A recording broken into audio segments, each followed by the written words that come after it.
The G-Wade Podcast with Deacon Dirty. What's up, y'all? It's your boy G-Wade holding it down. G-Wade Podcast, and I'm kicking it alongside with my man Deacon Dirty. And we have two lovely special guests on the show today. And we had the pleasure of sitting down with one of them about a month or two ago, maybe three at this point, to get a little insight about what's going on with the project that they're working on, the musical that they're working on. We Are the Dream. We have the lovely Denise Gordon and her beautiful daughter Tina Weems. How you ladies doing? Hello. Doing well. Thank you. Awesome.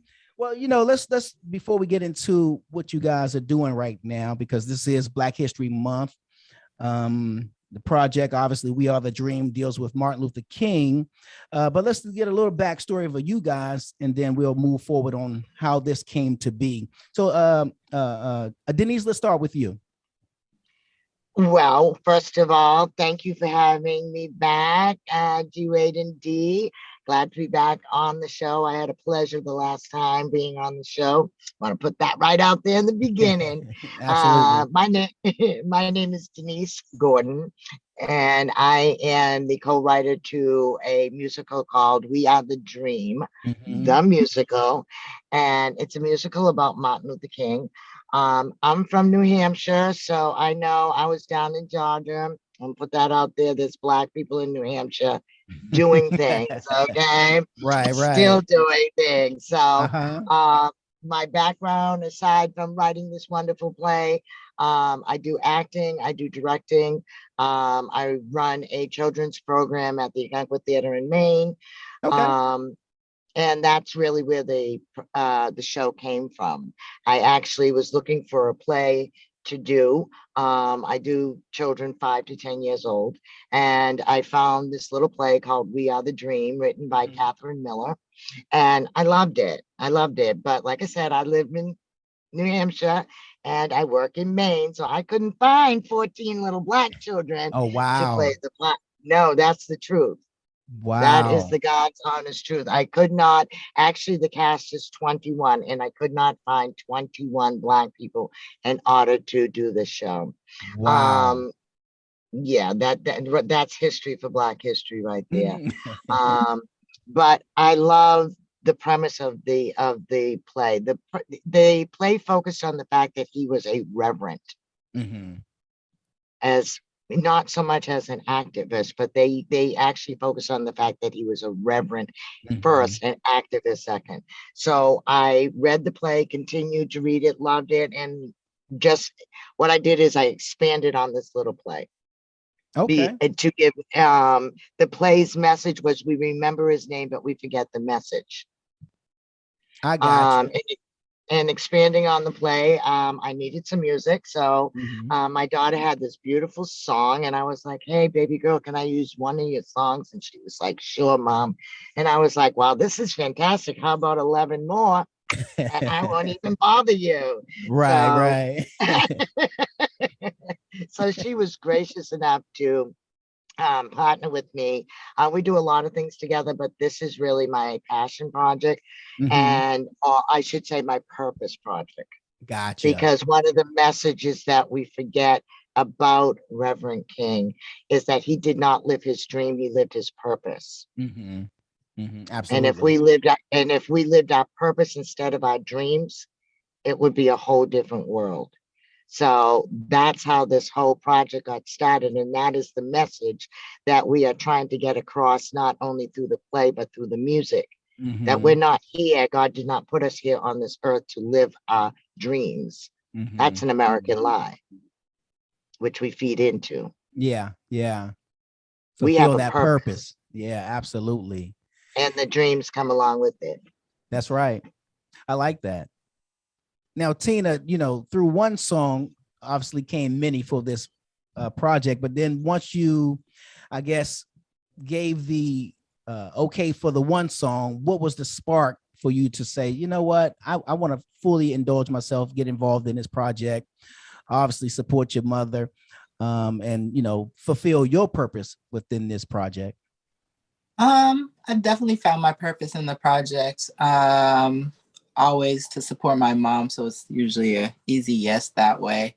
But ability to, once I read the play and was able to connect with it in a way that things haven't changed. We're still dealing with some sort of segregation, Jim Crow in society today that we have not dealt with in society. So for me to be able to relay a message through music that resonates with multiple generations, it was a win-win because I get to use my talents. And again, when you have a purpose behind something, it's just not like, okay, what's another song I can write about music or making money or whatever you want to rap about or sing about, Right. but something that could like wake people up to like, today I'm going to live my purpose. Today I'm going to live for change. So, and just to be able to deal with just some of the racism that even my son has to deal with as a young Black man, and thinking that, I'm not going to raise my kids in these situations, and knowing that you cannot hide from these situations or, hide your kids from these situations. So to be able to express that and show him how you can use these situations and use these oppressed mindsets to change lives and inspire. Yeah. No, that's awesome. So staying in the lane of music. So what do you do? R&B? Is it hip hop? What do you, gospel? What kind of music do you? I like to write all types of music. I'm from New Hampshire, so sometimes it's a country song. It's really what I'm feeling. This musical has a more Motown R&B kind of collab there. Gotcha. Because it still took place in the 1968. So, you on Motown there, also get back to, I think lyrically, people can connect in this generation when we're speaking lyrically in these songs. So, especially dealing with the George Floyds, I lost my father to police brutality. So again, it's a way for me to tell a story that, yes, it's about Dr. King, but it's about all of us. Some way we're connected to these oppressed states of minds that we're dealing with. Absolutely. And you mentioned that, we're still fighting the same fight, the same struggle. Nothing has changed. I wish I could remember the quote exactly. So I'm going to paraphrase the sentiment of it. But the person that says something in regards to like every decade, it's like it's almost like the reset button gets hit and we start fighting the fight all over again. It's like we forgot that this once was and we acting like it's brand new, but it's the same fight from 1968 when it, and even before, but it's like we just hit a reset button and start all over again. The system is working the way the system was designed to work. That's why it's a reset, because the system's made to oppress a certain group of people. You know what I'm saying? Yeah. And uplift the rest. So if the system's working for the people that it's working for, they're not really trying to fix it. And they can listen to us say, no justice, no peace. We're going to keep marching. But we're marching in the cold. They're warm in their house. So they don't care that we outside screaming. That's right. Yeah, and absolutely. You know what I'm saying? It's not touching them enough until the reality is real for them. The only thing that we might have reached now, where we are now, is that there's more interracial relationships. So more the other side has to look like, well, now that's my grandchild. That's my partner. Like they're more woke because now it's somebody I love, where your neighbor or love should be love. We should all be treating each other equal, regardless whether I'm related to you or not. Yeah, no, absolutely. And when you said that interracial, even before that was illegal to be dating outside of your race. And I think that I can't remember the actual year, but I remember I even watched the movie. It was 1964 in Virginia was the last state. That's Virginia versus Loving. Yeah, exactly. That it was against the law to to be in an interracial relationship. Yeah. And I myself, I'm 66 years old. So I was born in 1955. In 1968, when Reverend King was murdered, I was 13 years old. But at that time also we had the Panthers, we had Malcolm X, we had the Mau Mau, we had the churches standing up. There was such a movement at that time.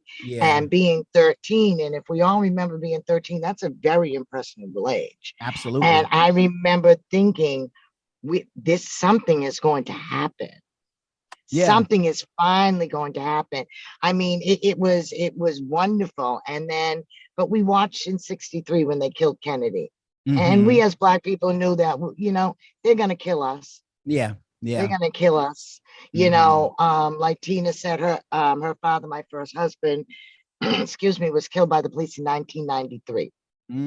So in 93, when I'm telling people that police kill people, they're going, angry Black woman, crazy, conspiracy theory, you know, nobody believed, you know. So for years I've watched up to the point of George Floyd, Black men get killed. And it's, you know, it's sad because there's many more of me who had a husband, or Tina who had a father killed, that nobody knows about.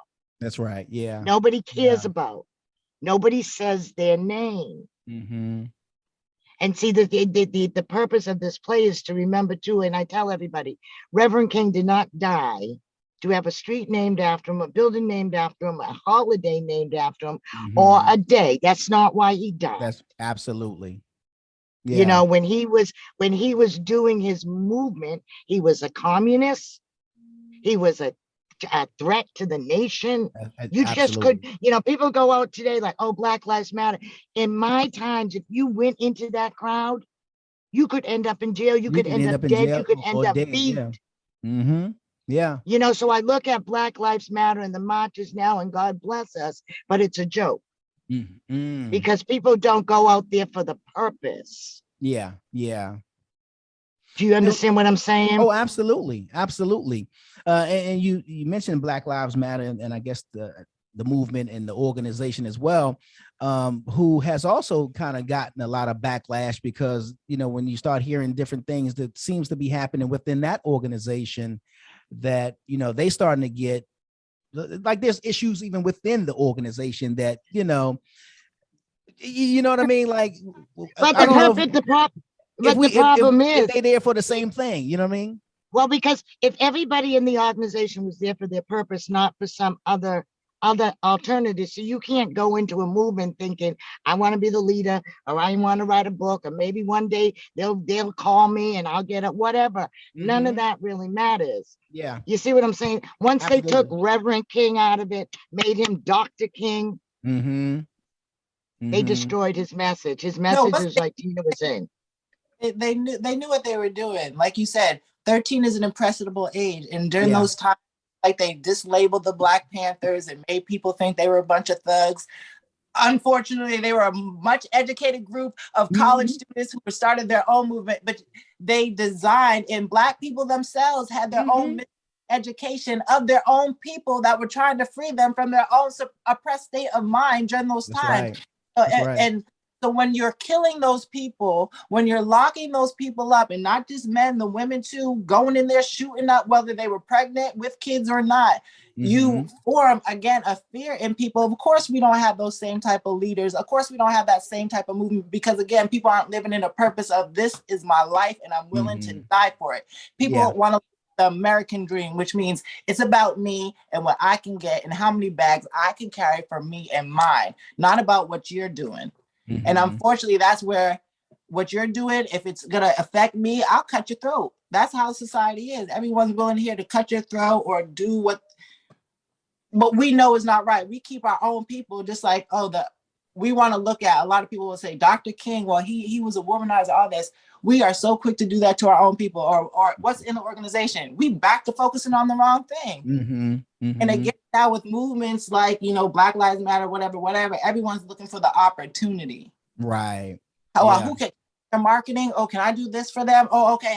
Am I going to be seen in CNN? Can I give the next, you know, interview? You know what I'm saying? People are not there because we need you there 24/7, because we don't really need you there. Because if we just stayed home and took our monies out the bank, if we just stopped shopping with the people, if you said we can't go to work with you if you're not going to treat us the way we need to be treated as a race of people. Yeah. I don't need a march to do that. Right. Because when we march, we spend money. It's more capitalism. People are spending money on flights. They're spending money on hotels. You're spending money to eat. You're spending money to do all these things that they want you to do to keep you oppressed. And then you talk about, well, they ain't giving me no kickback. Kickback for what? The system's doing what the system's supposed to do. It's doing what it's designed to do. You're absolutely right. That's when people talk, even in the judicial system, like, the system works. It's not broken. It's supposed to work in their favor. So there's no such thing as broken.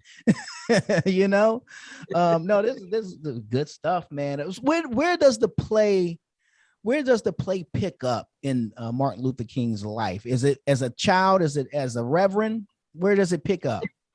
Okay, the play is based upon, like I said, I was 13 at the time. It's about a group of students who are on their way to see Martin Luther King at the Lorraine Hotel.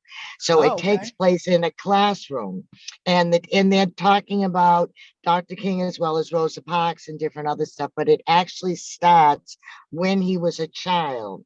And that's purposeful. I did that deliberately because we forget that, first of all, he was a human being. That's right. And Reverend King suffered from depression, but not depression like we know. It's because first of all, he was 3 generations a minister. Okay, so God lived in him, but he had a heart for the world. I don't know if you've ever met people who, when tragedy happens in the world, they get depressed like it was somebody they knew that died. Right. There's certain people that go into a world depression, and he was so in tune with the word that we have to love each other, that he saw the oppression, he saw the evil. He knew that racism wasn't about the skin, it was about the sin. He studied. He was a small person. He was the least likely. But here was a man originally named Michael. Right. His dad went over to Germany, studied under, Martin Luther, came back, changed both their names. Right. But once again, now here he comes back. He graduates at 15, off to Morehouse, has his master's by 19, on his way to Boston University, PhD by the time he's when he's 19, 21, he's done, 35, youngest man ever of any color to get the Nobel Peace Prize. Wow. So, so when we talk about how God uses someone in my weakness, in your weakness, he is strong. He went there and he preached the good news all over the world. Muslims weren't offended, Hindus, people, nobody was offended by Dr. King and his message. And when the play takes place to give that, because Dr. King was the example. So it starts out for him as a small child with his first experience of racism, where he goes to visit his white friend at school age.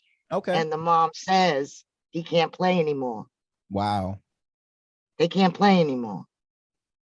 And so the scene is, so in that scene, you have the white boy and the black boy both saying, I don't understand. We were the same yesterday. What happened in 24 hours? Wow. And so I'm sure, it's the innocence. Yeah. And I'm sure at that moment, it had to hit Mark. Well, I guess at that time he may have been Michael. May have hit him to start looking at things different. Like, why are we different when we were once, like you said, yesterday, the same? What's different today? But the key to that is both races are saying the same thing. Even the little white boys going, I don't get it. The play is unique because we're doing it in 3 mediums. It's a live play.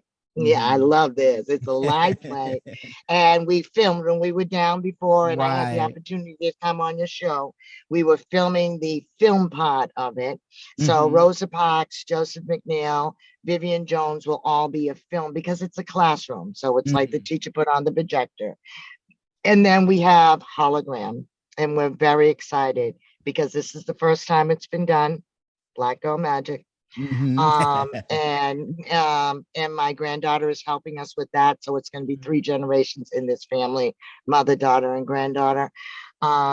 But the reason why I chose hologram is because we live in 2022 and I want this to be effectual for the younger generation. Gotcha. They don't go to the theater like we go to the theater. They used to VR, they used to all that kind of stuff. So to put all 3 of these mediums in, because the theater has to step up too. Theater's way behind too. Okay. But really, this message is very important. It's important to the point of, as me and Tina say, if you can't afford to see this at the theater or Disney or wherever this may land up, we are committed to every ticket that's bought goes to some place that can't ever see it. The prisons, okay, foster homes, churches, schools who can't afford that field trip. Homeless shelters, they can have a movie night. If this is a message and not entertainment purely, then everybody's got to hear the message. My purpose is if everybody doesn't hear the message, I haven't done my job. I got you. Now let me ask you this: what was that movie, Deke, with A Night in Miami? One Night in Miami, is that what it's called? Yeah, it was a fictional movie about with Sam Cooke, Jim Brown. Yeah, where they kind of sat in a hotel and talk. Now, are parts of the movie kind of reimagined, or do we actually see Martin Luther King's life play out? You said 13, so do we see it play out in all 3? Yes, segments. We see him get married. Okay. we see him meet Coretta. We see him get married. We see him at the in Birmingham. So yes, it goes. But it's intertwined with, like, because Martin and Rosa were really together. It was after that was a planned sit-in. Okay. You know what I'm saying? So the civil rights movement started on the back of these particular incidents that happened. And Reverend King was integral into each part of these. He was an important part. So I intertwined everything because people have to know, even the fact that he didn't want to be the leader. He told them no. It was supposed to be E.D. Nixon. That's who it was supposed to be, the leader. So, but how did it end up becoming? Because they all told him that God told them that he's got to be the leader. Well, that is your purpose. Right. That's what I mean about your purpose. Your purpose is never what you thought it would be. Yeah, you're right. He prayed about it. Coretta prayed about it. He knew, though, in taking this leadership, it would cost him his life. Coretta knew that she would lose her husband. Yeah. Do you understand the commitment that people made are far beyond the commitment of what it is? So it goes right up. So the kids are telling the report, they get on the bus, they get to the hotel that morning, and the play ends with you hearing the gunshot and then the announcement. You know, the purpose of this is we want people to leave out of there, not say, what movement can I join, but what can I do? What's my purpose? What am I supposed to be doing? Yeah, because, to make this world better. Oh, absolutely. And, because, where we are today, it's almost like we're in a place of not necessarily, and I could be wrong here, but it feels like we're in a place of not necessarily having the leader that we once had. There was the Martin Luther King, there was the Malcolm X, there was, what I mean? There was the Black Panther. We had those who kind of took the reins and led the charge. But today it seems like we kind of, what was it kind of when you kind of just lawless, kind of out there trying to figure it out? People trying, but we don't seem that we have a real concrete focus. You know what I mean? Or is it just my perception? It's just the lack of work together. I think because there's so many people and so many ideas, so many organizations, those egos bump heads quick. So then as soon as there's a little bad salt or whatever, you see it in the churches too. Churches are divided. So people are human beings. It's getting to the point where knowing what's right and what's wrong, and we all know what's right and what's wrong. The problem is that we turn our backs when we know what's happening over there is wrong. Like we don't want to fall. It's a safety net. It's like, well, as long as it's not happening to me, it's all. But if your neighbor's house is burning, there's a likely chance your house might catch on fire too. So you might want to help them put that fire out. Exactly. Yeah. They might rob in your house today, but they might rob it tomorrow. So it's like it's like how can we just make the world a better place? And there's so much that we already know, just like the prison system that is wrong in around the world. You know what I'm saying? That neglecting to fix. Yeah. Police brutality, we neglect to fix. Yeah. And if we turn on the TV and allow someone to sit there and die, and even not just we are scared to even jump in and do anything. We are sitting here with our phones like this is happening. That's how tuned out. That's how matrix we are, tuned into the matrix. Oh yeah. For a second. Absolutely. But for 8 minutes and 46 seconds that we sat there and just watched. Yeah. Because a person like me would be dead, because God knows what type of situations to put people in. Because a person like me, whose father died, would have got shot by one of those police, because I could not have stood there for that long and let it happen. I don't care who you are. Because there's certain people that just cannot let stuff happen. But there's not enough people that can do that. Like that was the whole thing about the Black Panthers. Things didn't happen because there was enough of them there. You got guns, we got guns. We just gonna make sure this all goes down right. Yeah. Yeah. You're right. And in some cases where the police came out and said regarding the Black Panthers having guns, no guys, this is legal. We can't do anything with them carrying their guns. It's legal. You know what I mean? And I know rights. That was the whole thing about the Black Panthers. They knew their rights. They weren't just a bunch of people who came out of prison ready to start a revolution. They were college students who were like, this is messed up. We are tired of the capitalism. That was Huey's biggest thing. He hated capitalism. He tried to find his ways around it, and he understood the system. He understood how to speak the white way and keep it moving and do what he had to do. But again, they were ready to kill anybody with the balls big enough to speak their mind and know their purpose. Let's just put it that way. Yeah, absolutely. No, especially said it again. Especially people of color. Any Black person that knows their purpose and knows their purpose in the world is to make it a better place is always been a target on our back, or to be wealthy the next man. No, that was well said and so true. So true. When we get to the hologram of the project, what are we seeing? What stage in Martin Luther King's life are we in? I would love right now, and I'm just waiting on some more legal thing, but I would love to do the entire, from the time you see Martin as a grown up to the end as a hologram. Him, Coretta, both as a hologram, because seeing them as opposed to someone playing them. Gotcha. Now, and the hologram will also consist of dogs, hoses, Ku Klux Klan coming at the audience. Because one thing when I was writing this, Tina was saying, Mom, you're so passionate. You know how it felt, because I was there. I was in the riots in Cambridge, Massachusetts, in front of Harvard University. And so we were trying to think, how can we make it so people can feel that? Well, a hologram will do it, because it's that trap feeling. You know what I mean? Like, oh my goodness, what's going on here? Yeah. And because once you can feel that, that's why those VRs are so good for these kids, because it puts them in that space.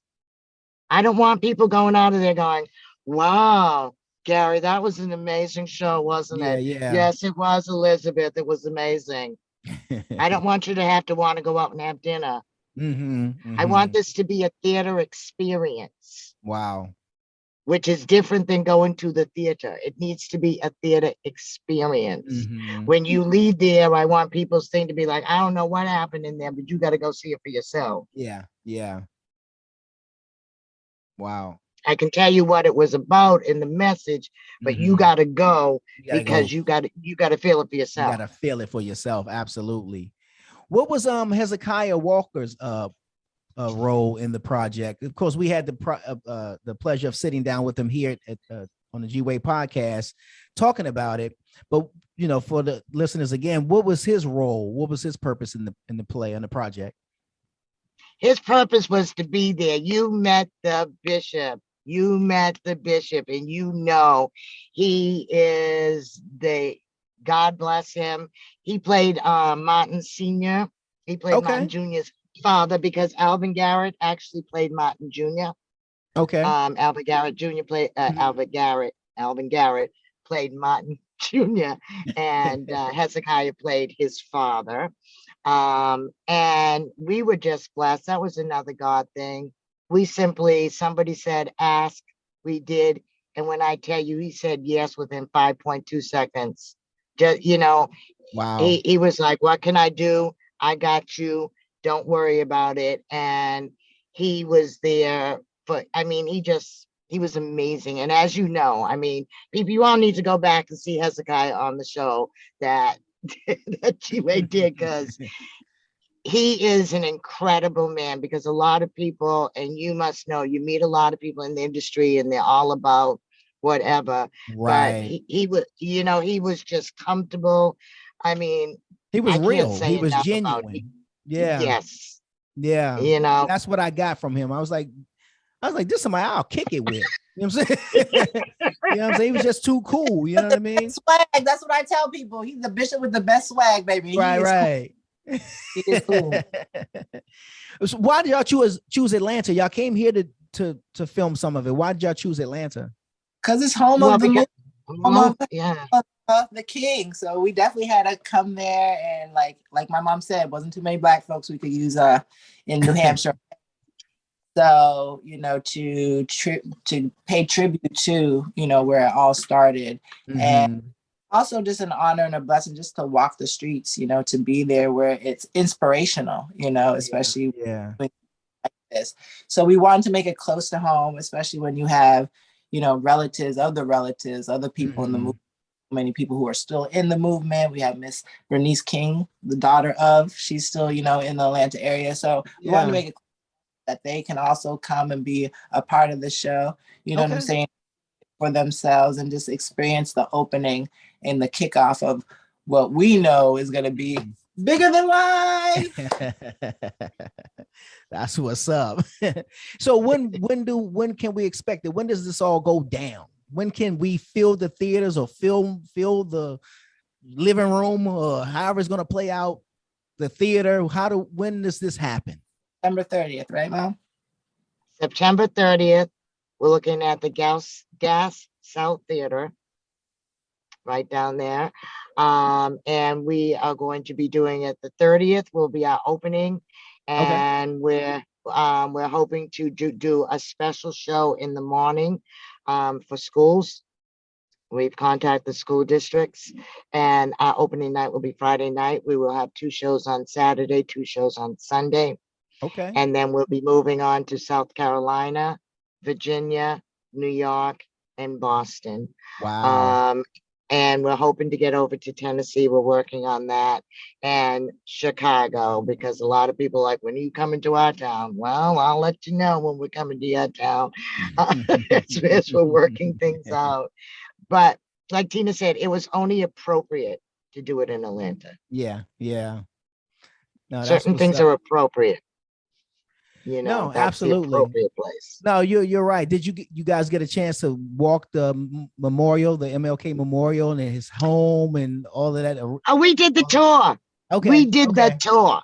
Yeah. And we had the best tour guide. Now, I am old and I wish I could remember my girl's name, but she had the inside scoop on Martin. She told me things that I didn't even know, took us places that we didn't know.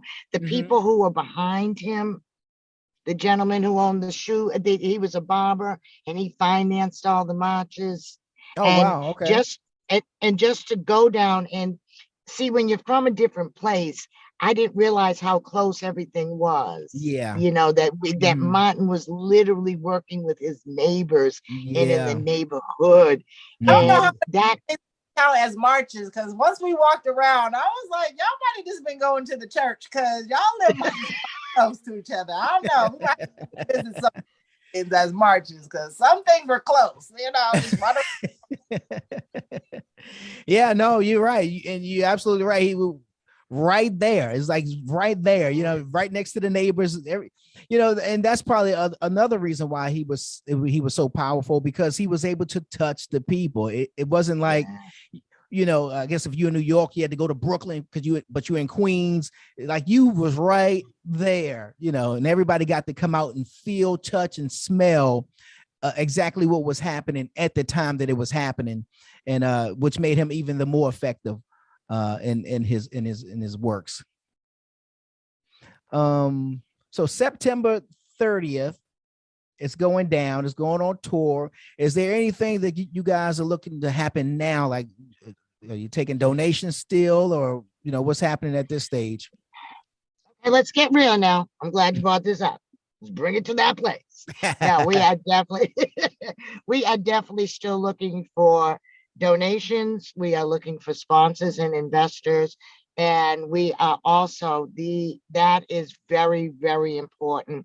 But the next most important thing for us, in order to be able to get some really good sponsors, is for people to like, share, follow, comment. Like, share, follow, comment. Okay. As you know, that digital currency is worth everything. Oh, yeah. And and just be real with the audience.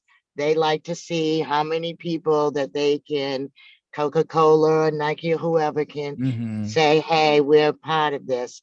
And so right now we need people to talk it up. We are coming back on, we'll be in Atlanta, February 18th or 19th, that weekend, because we're going to be having billboards going up. So we will be having billboards in certain areas that will be, so we're going to, and we just need people to talk about it. We need people to really get behind us.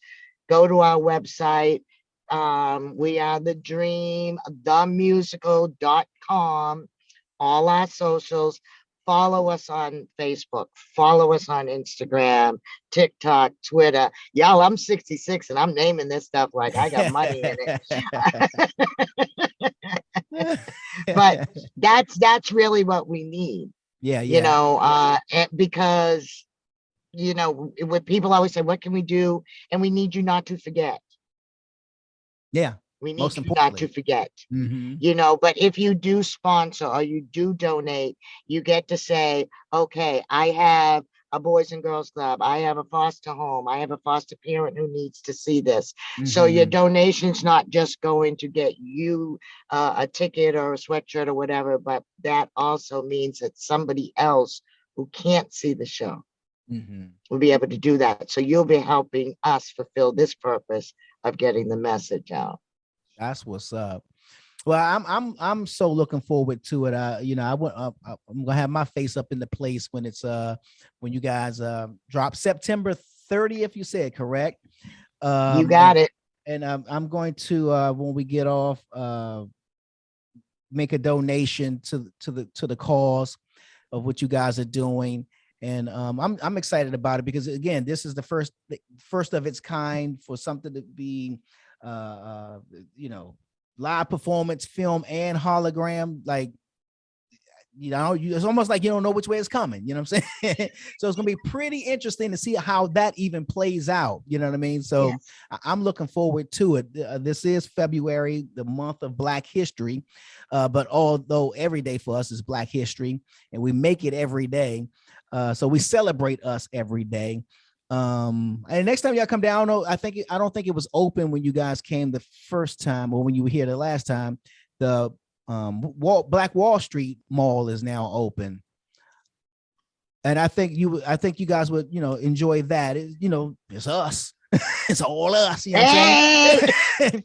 And stopping at that mall. I will be making a definite stop at the Black Wall Street Mall. You can count me in for that. Yes, sir. That's what's up. And I don't get nothing for it, but I just wanted to shout that out because we got to buy black and we got to keep them dollars in the community circulating, and because they say we are the fastest.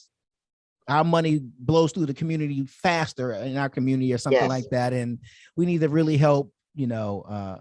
Everything that we do within the community as well.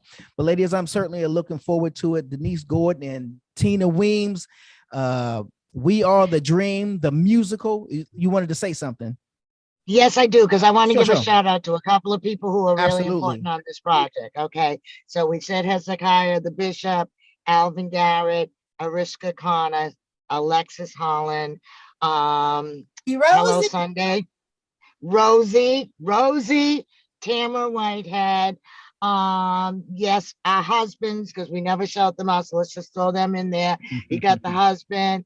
Also, we've been gracious enough to have Raspy also is the one who's helping us with our production. Okay. So we're very glad to have him on board. We have a trailer out. We're dropping a new video on one of our songs this Friday, and every week we are going to see something a little bit new from the Dream. But I really wanted to shout out those people, Chris, who actually made our logo. Because these people are the ones who did it. Tangi, who did it without anything, and of course, you guys. Thank you so much. Thank you so much. And Laura for introducing us to you guys. I want to thank everyone and everybody who helped us put this project together. I always wanted to say thank you to everybody. If I forgot anybody, I'm old, but it's in my heart, okay? But I don't think that it's inconsiderate to think that anybody had to take the time to do this. So I thank you, G Wade. I thank you, D, for giving us this platform and allowing us to be on your show once again. So thank you from the bottom of my heart. It's certainly our pleasure. And thank you. When it's time for it to drop, come back, talk about it even then, because it'll be here before you know it. I'm just looking forward to what it's going to do, its impact, and just what you guys do with it, because that's the part that's got me very intrigued, to be honest with you. Especially when the holograms of the KKK come running down the aisle. Yeah. Yeah. Y'all want to see that? Want to see the white people in Rose's reaction, because that's I'm and just between us, they like those front row seats. I can't wait for those dogs to come out. Hell yes. That is too funny. Well, ladies, once again, thank you so much for coming on the podcast to share the musical We Are the Dream. Keep us posted on everything. I'm excited about it. I'm happy for you guys, and I'm happy to see all that comes out of it. Thank you so much. Thank you so much. And you can find everything on our website, trailer and everything. Thank you again. Seriously, both you young men down there and ATO. Shout out to the G-Way indeed. Thank you. Absolutely. It's your boy G-Wade kicking it alongside with my man Deacon. Y'all know what it is. Hey, what's up, y'all? It's your boy G-Wade holding it down. And I want to thank you all for tuning into this episode of the G-Wade podcast. Now be sure to subscribe to this channel. Click that notification bell to stay up on all the latest videos and content that we post. And we just appreciate everything. Oh, and don't forget to follow us on Facebook and Instagram at G-Wade Podcast. Till then.